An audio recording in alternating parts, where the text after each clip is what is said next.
मित्रों नमस्कार।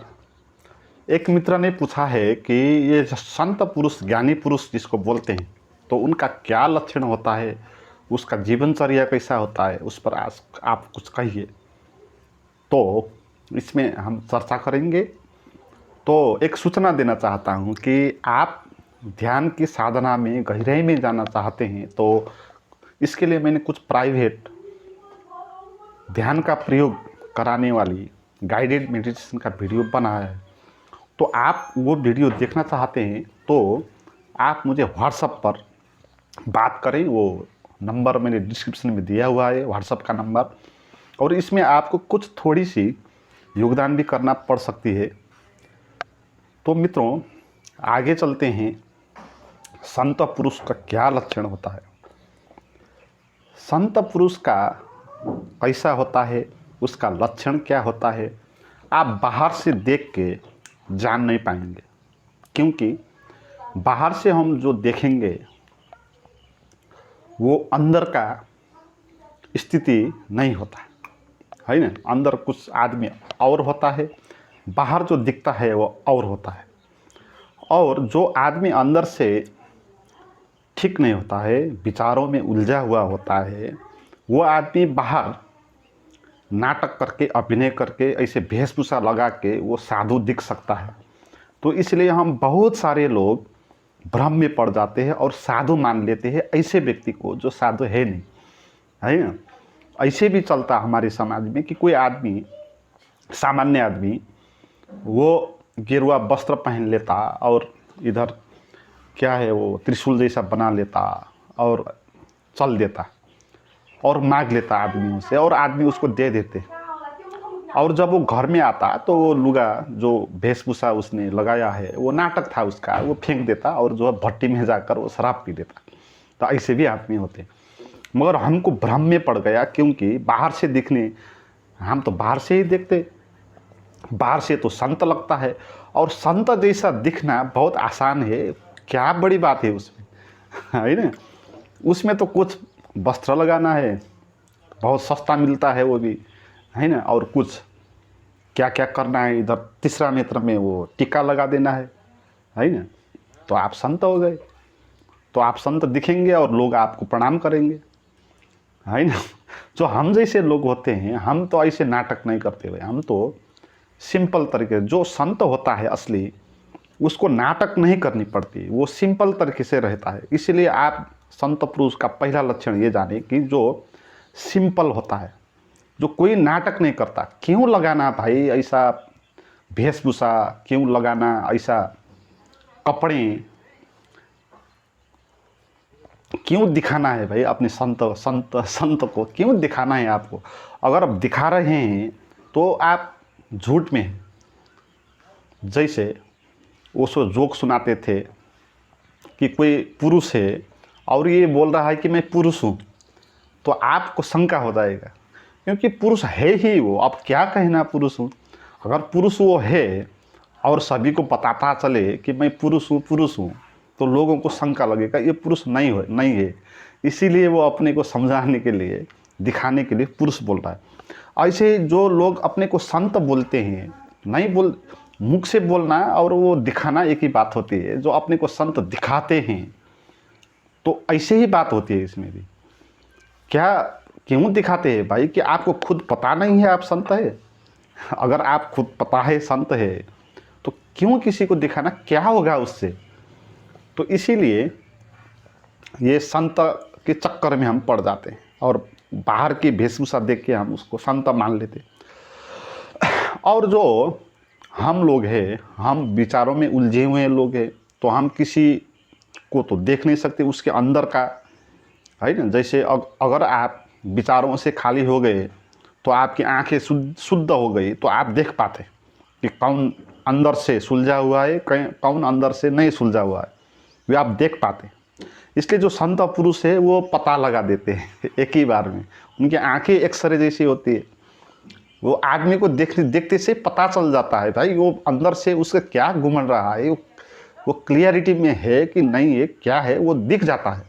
मगर जो हम लोग हैं, हम तो विचारों में उलझे हुए, तो इसलिए हम नहीं देख पाते, इसलिए हम भ्रम में पड़ जाते हैं। और जो लोग देख पाते हैं ये संत है कि नहीं है, वो खुद संत होता है, संत ही संत को जान लेता है और लोग नहीं जानता।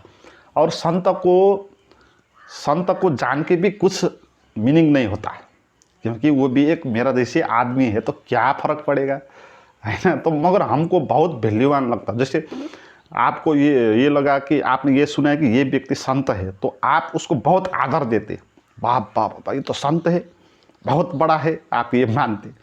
मगर जो संत होते हैं वो दूसरे संत को ऐसे नहीं मानते, वो सामान्य, जैसे हम अभी किसी आदमी को आदमी मानते हैं, बहुत बड़ा नहीं मानते हैं ना, तो ऐसे ही होता है। तो हमारा ही ये होता है। तो मित्रों, संत पुरुष का क्या लक्षण होता है हमको पता नहीं होता। हमने अपने को संत बनाना है, पहले अपने को शुद्ध करना है, अपनी आँख को शुद्ध करना है, अपने ब्रेन में, मस्तिष्क में जो भी कूड़ा कचरा है उसको साफ करना है और खुली आँख से देखना है। अपने को हमको संत बनना है। और कुछ संत हो ना हो उससे क्या लेना देना है भाई, कुछ संत हो नहीं हो, है ना, ये बात जाननी है। और संतों का लक्षण क्या होता है मैं बता देता हूँ कुछ। पहली बात तो ये होता है कि संत जो होगा वो भविष्य की चिंता नहीं करेगा। संत के पास भविष्य जैसा कुछ होता नहीं है। और लोग जो होते हैं उसके लिए भविष्य होता है, वो भविष्य की चिंता करता है कि कल क्या करूँगा, मेरा क्या होगा, इस चिंता में वो जीते। और जो संत होते हैं उनके लिए भविष्य होता ही नहीं, है ना। भविष्य क्या होता है भाई, हमारे दिमाग में कुछ अनुमान है, भविष्य वास्तविक तो चीज़ है नहीं ना। वास्तविक चीज़ तो अभी है, वास्तविक जीवन जो है तो अभी है, अभी हवा चल रही है, अभी घाम लग रहा है, न तो कल घाम लगेगा, न तो कल घाम लगेगा, है न तो ये हवाएं जो है न कल चलेगी। भविष्य में हवा चलती है, आप कहीं देखी, अभी चलती है हवा। और जब भविष्य जिसको हम बोलते हैं उस वक्त भी अभी ही होगा। तो संत के लिए अभी ही होता है, उसके पास कोई भविष्य बचता नहीं, और इसीलिए उसका दिमाग में कोई चिंता नहीं होता। भविष्य, संतों का लक्षण यही है, भविष्य नहीं होता, क्योंकि वो दिमाग में कल्पना थी और उन्होंने जान लिया कि ये सब कल्पना है दिमाग का, अभी होता है लाइफ। तो इसलिए ये लाइफ के लय में अभी के क्षण में वो जीते, है ना। और भविष्य जब आएगा वो आएगा, उसी वक्त देख लेंगे, अभी क्या चिंता करना है उसका, है ना। तो ये श्रद्धा होती है उनके मन में। तो संत श्रद्धा में जीते, भविष्य के लिए चिंतित नहीं होते। जो कुछ भी हो, चाहे भिखारी होना पड़े तो भी वो एक्सेप्ट कर लेते, क्योंकि उनको अंदर इतना खजाना मिल गया कि उनको भिखारी भी बना दो कुछ नहीं फर्क पड़ेगा। संत को आप भिखारी बनाओ और एक संत को आप राजा बनाओ, कुछ फर्क नहीं पड़ेगा। जो संत राजा बन के बैठा है उसको कुछ ज़्यादा नहीं मिलेगा। जो संत गरीब बन के बैठा है, गरीब है, उसको भी कुछ कम नहीं मिलेगा, वो बराबर एक ही स्थिति में होंगे। तो संत का ऐसा लक्षण होता है, भविष्य नहीं होता। और मूलभूत बात इसमें ये कि जो संत है वो खुल के जीता है। जो संत जो है उसका अहंकार नहीं होता, है ना, उसका अंदर मैं नहीं होता, मूलभूत बात। जो और लोग हैं, अज्ञानी लोग हैं, उनके पास क्या होता, 24 घंटे मैं नाम का केंद्र होता, उसी केंद्र में वो जीते। वो लगातार मैं करते रहते, मुझे ये हो गया, मुझे हो गया, मुझे ये करना, मुझे वो करना, उसने मुझे ये किया, उसने मुझे, मैं कल ये कैसे करूँगा। तो मैं केंद्र में होता, है ना।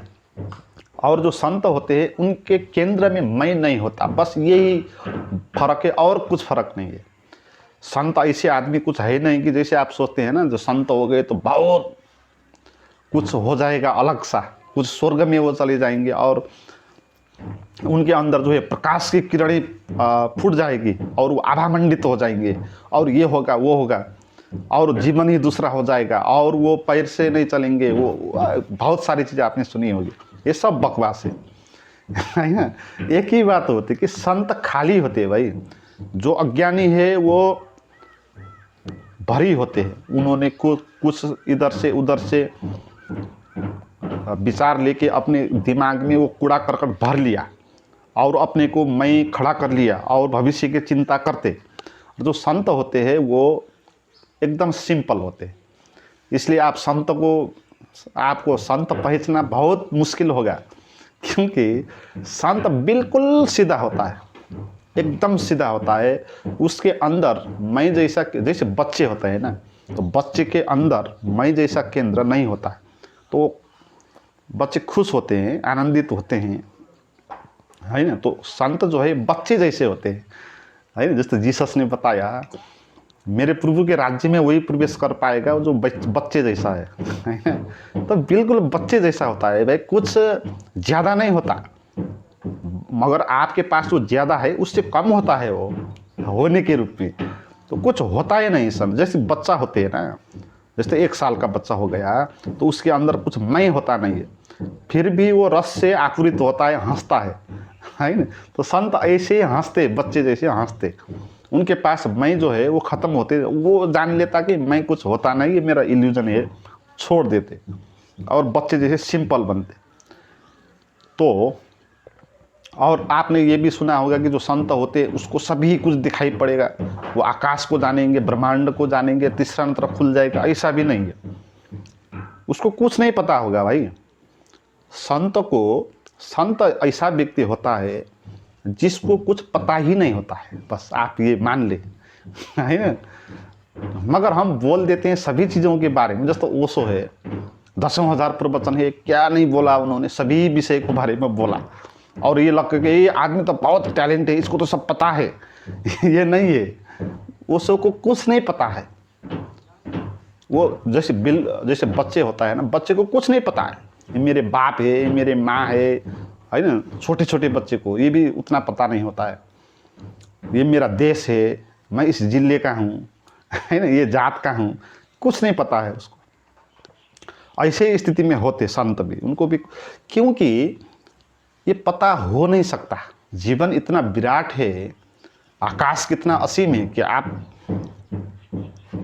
आकाश को जान पाएंगे कभी कि कितना ऊपर तक है आकाश, कभी जान नहीं पाएंगे, क्योंकि इतना ऊपर तक आकाश आप बोलेंगे तो उससे ऊपर क्या होगा, फिर कुछ ना कुछ तो होना पड़ेगा। तो इसीलिए जान नहीं सकते हम इसको, है ना। तो संत को भी कुछ पता नहीं होता है भाई, उसको ना भगवान के बारे में पता होता है, ना उसको स्वर्ग के बारे में पता होता है, उसको कुछ भी पता नहीं होता। मगर बोलते वो बौद्धिक जो ज्ञान, जहाँ से किताब पढ़ ली, अब उसने जो किताब पढ़ ली है तो उन्हों से उठा लेते और वो बोल देते, है ना। तो वो ज्ञान जान के उसके अंदर कुछ ज़्यादा नहीं हुआ था, है ना। 10,000 जो प्रवचन है, उन प्रवचनों का निष्कर्ष के रूप में कुछ बात जान के वो ज्ञानी नहीं हुए, है ना। वो बच्चे जैसे होके, कुछ न जानने की स्थिति में होके उनको मिला, और वो दूसरे को बताने के, समझाने के लिए वो किताब पढ़ते इधर का उधर, क्योंकि लोग जो है वो इसमें विश्वास करते कि कौन कितना विद्वान है, कौन किसने कितना ज़्यादा पढ़ा है। तो इसीलिए लोगों को बैठाने के लिए, लोगों का विश्वास जो बना रहने के लिए वो बहुत सारी किताब पढ़ते और वो बोल देते, है ना। तो संतों को कुछ पता नहीं होता है, पता हो भी नहीं सकता, क्योंकि इतना बड़ा विराट जीवन है, हमको क्या पता भाई। संत तो बच्चे जैसे होते हैं, उनको कुछ पता नहीं होता, पता होना भी नहीं चाहिए। क्या पता करके भी क्या होगा भाई, आकाश इतना बड़ा है जान के भी क्या होगा, है ना। तो जानना नहीं है, जीवन जानने के लिए थोड़ी है, जीवन कुछ परीक्षा तो है नहीं। जैसे आप विश्वविद्यालय में जाते, मास्टर की डिग्री उपाधि आपने हासिल कर ली, पीएचडी की उपाधि हासिल कर ली, तो क्या होता है भाई, पीएचडी की डिग्री आपने हासिल कर ली, आपने नाम के आगे डा लिखा दिया, तो आपके अंदर कुछ हो गया क्या, है ना। कुछ नहीं होता भाई, ये बौद्धिक ज्ञान आपने समेट लिया, कुछ इधर का कुछ उधर का। अभी पीएचडी में होता क्या है, थोड़े से इधर से लाओ, थोड़े से दूसरी किताब से लाओ, थोड़े तीसरी किताब लाओ, और जोड़ जाड़ के टाल टूल के बना दो एक, है ना। तो आपकी पीएचडी हो गई, अपना आपका ज्ञान उसमें है नहीं। तो ऐसा होता है, ये जानना जो है वो हो नहीं सकता। जीवन जो है ये विश्वविद्यालय नहीं है, जानना नहीं है जीवन में, ज्ञान जीवन में तो डूबना है, बच्चे जैसे बच्चे डूबते हैं ना, ऐसे डूबना है जीवन में, है ना। तो सरल होना है, अहंकार को जो है उसको समझना है और उससे बाहर आना है, और बच्चे जैसा बिल्कुल सीधा साधा जीवन जो होता है वो होता है संत का। वो सो एक कहानी बताते थे, आप उसको भी सुने कि एक बार एक सम्राट जो है एक संत को मिलने गया, क्योंकि संत का बहुत प्रचार है होता था उधर, तो सम्राट को भी कैसा होता है संत देखने के लिए वो चले गया। और उस वक्त जो है संत जो है वो गड्ढे खोद रहा था, है ना। तो सम्राट उधर गया और गड्ढे खोद रहा आदमी को देखा कि इधर संत किधर है भाई, क्योंकि राजा को तो नहीं लगा कि ये गड्ढे खोदने वाला आदमी भी क्या संत होगा, है ना। तो उसने पूछ लिया उसको, तो गड्ढे खोदने वाले व्यक्ति ने कहा कि ये संत तो मुझे ही बोलते हैं लोग इधर। तो राजा को अचम्मा लगा, ये भी क्या संत है यार, जाऊँ फिरता हो जाऊँ लगा मन में, फिर भी आ गए तो थोड़ा बात कर लेते हैं, तो बात करने लगा। तो आप कैसे संत हो गए बे, आप तो गड्ढे खोद रहे, क्या करते हैं आप। तो वो संत ने कहा कि मैं कुछ नहीं करता भाई, जब भूख लगता है मैं खा लेता हूँ, नींद लगती है तो सो लेता हूँ, काम करना है तो काम कर लेता हूँ, अभी गड्ढे खोद रहा हूँ। तो सम्राट ने बोला भाई ये बात तो हम सभी करते हैं, तो आप में क्या इतना ज़्यादा हो गया कि आप संत हो गए। तो संत ने बोला कि तू जो कर रहा है वो नहीं कर रहा होगा, जब भूख लगी है तो उस वक्त तू खा नहीं रही होगा, तेरे शरीर खा रहा होगा, तेरा ध्यान किसी और तरफ होगा, है ना। जब तू सो रहा है तो अच्छे से सो नहीं रहा होगा, तेरा बॉडी जो सो रहा होगा तू स्वप्न दिख रहा होगा, है ना। जब तो काम कर रहा होगा तो उसमें काम में नहीं होगा हो रहा होगा, तो काम एक तरफ कर रहा होगा, ध्यान तेरा दूसरी तरफ हो रहा होगा, तू बढ़ रहा होगा। तो ये उसने बताया। तो संत का ये लक्षण होता है, संत जो करते हैं उसी में, उनके लिए भविष्य नहीं होता, मैंने बताया ना, है ना। वो बिल्कुल बच्चे जैसे है, एकदम हंस खेल में उसका जीवन एकदम सीधा सरल जीवन होता है, और कुछ फर्क नहीं है। और आदमी जैसे ही संत भी होते, उनको भी भूख लगती, उनको भी प्यास लगती, उनको भी रिस उठती, उनको भी ईर्ष्या पैदा होता, सभी कुछ होता, मगर फर्क ये होता कि उसको वो प्रभावित नहीं करता। शरीर में संत का भी जो है क्रोध उत्पन्न होता है, मगर जो सामान्य आदमी है वो क्रोध ही हो जाता है। और जो संत है वो ये देख लेता कि मेरे शरीर में क्रोध का हार्मोन्स उठा, तो वो क्रोध नहीं होता है ना। संत के भी दिमाग में विचार चलते, मगर वो विचार ही नहीं हो जाते। मगर जो अज्ञानी है उनका ये होता कि जो विचार चलता वो विचार ही हो जाता है ना, उसी में उलझ जाता। जो संत होते हैं वो ये समझते हैं कि भाई दिमाग में विचार उठा, वो जान लेते कि उठा, और वो प्रभावित नहीं करता, वो उससे स्पर्शित रहते। तो संत का ये लक्षण है, वो स्पर्शित रहते, जैसे कमल के फूल होते हैं, है ना, स्पर्शित होता है। वो हिलो, है ना, हिलो में वो फूलता है तो कूड़े कचरे होता है उसके नीचे, तो मगर वो ऊपर उठ के फूल जाता है, फूल जो है वो स्पर्शित होता है, उसको जल भी नहीं छूता, जल से भी ऊपर उठता है। तो संत ऐसे व्यक्ति है, समाज में रहते हैं, हम ही जैसे होते हैं, हम जो करते वो भी वही करते, उसी कीचड़ में है संत भी, वही सब स्वर्ग में नहीं जाएंगे। संत का भी जो है उनका भी मलमूत्र विसर्जन होगा, है ना, उनका शरीर से भी पसीना आएगा। तो ऐसी बात तो नहीं होगी ना कोई संत हो गया तो उसके शरीर से बदबू नहीं आएगी, उसका मलमूत्र नहीं निकलेगा ये बात नहीं होती, सभी कुछ होते। संत भी उसी कूड़ा करकट में जीते जहाँ हम जीते, मगर फर्क ये पड़ता कि संत को वो चीज़ें प्रभावित नहीं करती, वो कमल जैसे ऊपर उठते और शांत और स्थिर रहते, और उनको कुछ चीज़ें परेशानी नहीं करती, है ना, क्योंकि उन्होंने अपने को जाना, अपने भीतर का अंतर आकाश को जाना, और वो खुश हो गए बस, है ना। संत का एक ही लक्षण है कि वो खुश होता है, आनंदित होता है, यही एक लक्षण है, आनंदित होते हैं, और कुछ फर्क है नहीं। अज्ञानी पुरुष दुखी होते हैं, संत पुरुष आनंदित होते हैं। संत पुरुष को कुछ चीज़ भी प्रभावित नहीं करता, सामान्य व्यक्ति को प्रभावित करता, बस इतना जानना है, और यही सबसे बड़ा उपहार है। और चीज़ें मिल के भी आपको क्या होगा, जैसे आपको स्वर्ग मिल गया तो क्या हो जाएगा भाई स्वर्ग मिल के। पहले बात तो जैसे आप है इस स्थिति में आपको स्वर्ग में ले जाए तो भी आप उसको नर्क बना देंगे, है ना। बहुत सारे हम है ना स्वर्ग में ही होते हैं, मगर हमारे दिमाग में तो नर्क होता है, तो इसीलिए कुछ फर्क नहीं पड़ेगा। और दूसरी बात, आपको स्वर्ग में ले जाएं तो बहुत साल से स्वर्ग में रह रहे को आपको दिक्कत हो जाएगी। आप भी, आपको पता होगा ना, एक ही बात जब बार बार होती है तो हमको इरिटेट हो जाती है ना। अच्छे कमरे में, बड़ा सुंदर कमरे में आप बैठे तो एक दिन बैठे तो अच्छा लगेगा, दूसरा दिन, तीसरा दिन लगातार उससे बाहर नहीं आए, आप अंदर ही बैठे, आपको ये बोले तो वो दिक्कत लग जाए। आपके लिए बड़ा महल बना लिया तो आपको बाहर से चाबी लगा के आपको ये बोल दिया कि आपको जीवन पर ये महल पे रहना है, तो वो महल भी क्या हो जाएगा, जेल जैसा हो गया। तो जेल जैसा हो जाएगा भाई ये, और चीज़ जो आप मानेंगे। तो जानना यह है, बच्चे जैसे होते हैं संत, बिल्कुल साफ होते हैं, आनंदित होते हैं। तो मित्रों, आगे भी हम ऐसे बात करते रहेंगे। आपके पास कोई प्रश्न हो तो प्राइवेटली भी आप मुझे व्हाट्सएप में बात करके कुछ क्वेश्चन पूछ सकते हैं, और मेरे इस कर्म को आगे बढ़ाने के लिए कुछ योगदान दे सकते हैं, तो वो भी आप कर सकते हैं। वो भी व्हाट्सएप पर आप मुझे बात करें। थैंक यू, नमस्कार।